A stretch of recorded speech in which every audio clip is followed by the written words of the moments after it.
सूरज गुरूब हुए कुछ ही देर हुई थी। उफ़क़ पर नारंगी रोशनी अभी भी बाकी थी। आबादी से दूर खुश्क होते तालाब में मेंढक टरटरा रहे थे। झींगर भी वक्फे वक्फे से अपना राग अलापते और चुप कर जाते, जैसे रात के लिए अपने आलात चेक कर रहे हों। करीब ही एक सूखे दरख्त की शाख पर एक बुलबुल उदास बैठा था। वो ना तो हिलजुल रहा था, ना कुछ बोल रहा था। ऐसा लगता था कि जैसे चहचहाना भूल ही गया हो।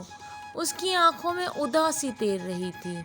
थोड़ी देर ही गुजरी थी कि एक दूर से जुगनू उड़ता नजर आया।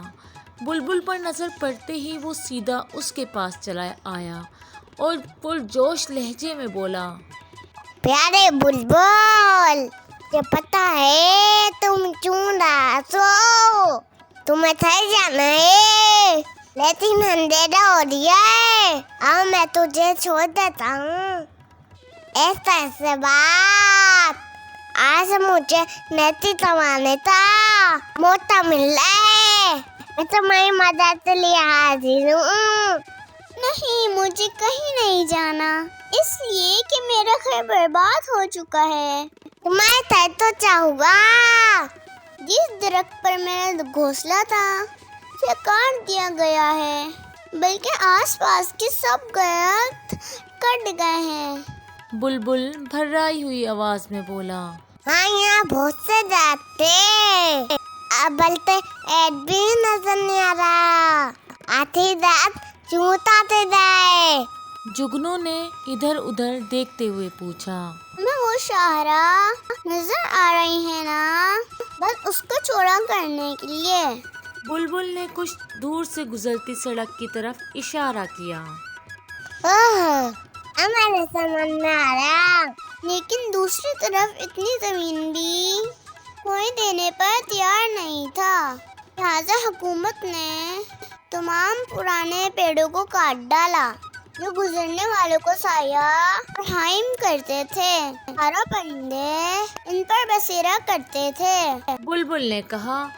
जुगनू ने अफसोस से गर्दन हिलाई और बोला, इंसान जमीन का दुश्मन बन दिया है। दिन तो बर्बाद कर रहा है। जंगल काटे जा रहे हैं, इससे मौसम बदल रहे हैं और सजा दवाई आ रही है।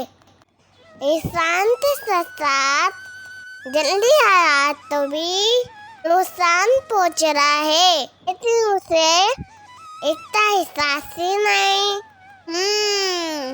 बुलबुल ने आह भरी और बोला, ये सब साथी ये इलाका छोड़कर चले गए हैं, मैं भी यहाँ से चला हो जाऊंगा।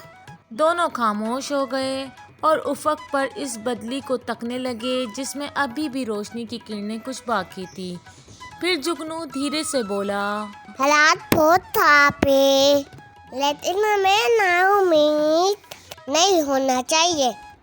इंसानों में भी ऐसे लोग मौजूद हैं जिन्हें इस तबाही का साहस है और वो इसे रोकने की कोशिश करेंगे। खासतौर पर बच्चे, इन्हें तो रात मुझे बहुत अच्छे लगते हैं। बुलबुल ने गर्दन हिलाई और बोला, हाँ, तुम ठीक कहते हो। हमारी बका इंसानों की नई नस्ल के हाथों में है। दोनों खामोश हो गए। जब अंधेरा बढ़ गया तो जुगनू रोशनी फैलाता एक तरफ उड़ गया और बुलबुल ने अपनी चोंच पैरों में छुपाकर आंखें मूंद ली। अगर आज की स्टोरी अच्छी लगी है तो चैनल को सब्सक्राइब कर दें।